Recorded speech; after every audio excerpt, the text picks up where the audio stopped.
নমস্কার সবাইকে।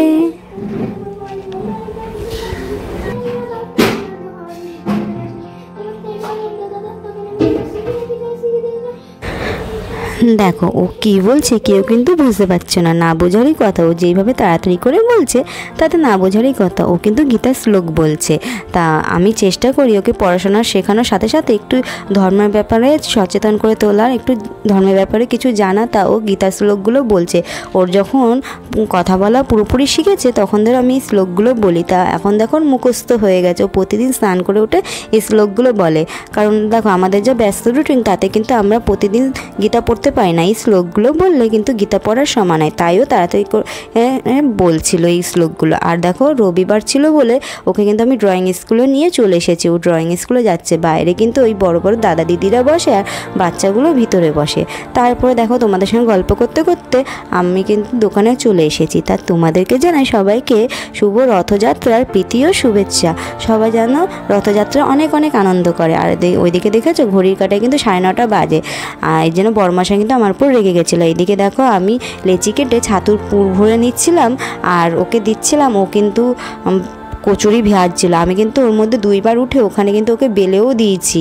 হ্যাঁ, কারণ যখন ও সামলাতে পারছে না তখন ওকে বেলে দিচ্ছিলাম। তারপরে দেখো আমি একটু ময়দা মেখে নিচ্ছিলাম, কারণ একটু ময়দা কম হয়েছিল, তরকারি ছিল বলে মেখে নিয়েছিলাম। তা দাঁড়ান এর মধ্যে আমার বড্ড খিদে পেয়ে গেছে। আমি আবার খেয়েও নিলাম। খিদে পাবে না বলো? সেই 3:30টার সময় ঘুম দিয়ে উঠেছি আর 11:30 মতন বাজে তখন আমি খেয়েছি।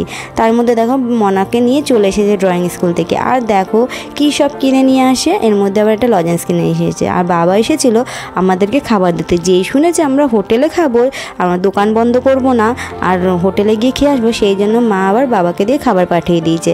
আর মনাকে নিয়ে যাচ্ছিলো কেন, কারণ ও তো দোকানে থাকলে খুব জ্বালাবে তাই জন্য।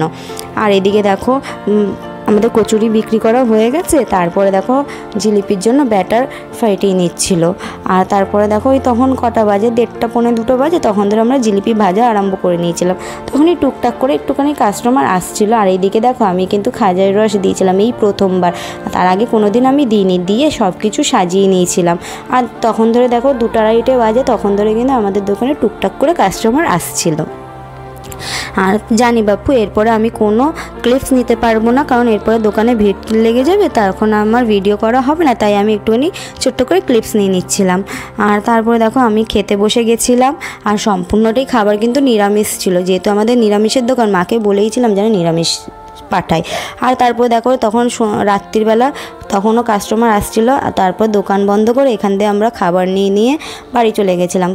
ভাবছিলাম এখানে বসেই খাবো, তখন মনার বাবা বলছে গা হাত পা এত আঠা আঠা, বাড়ি গিয়ে একটু স্নান করে ফ্রেশ হয়ে ভালো লাগবে খেতে, তাই জন্য খাবার নিয়ে এসেছিলাম। তারপরে দেখো আমরা খাবার এখানে সাজিয়ে নিচ্ছি। তা এবার খেয়ে নিই। আজকের জন্য এইটুকুই, টাটা।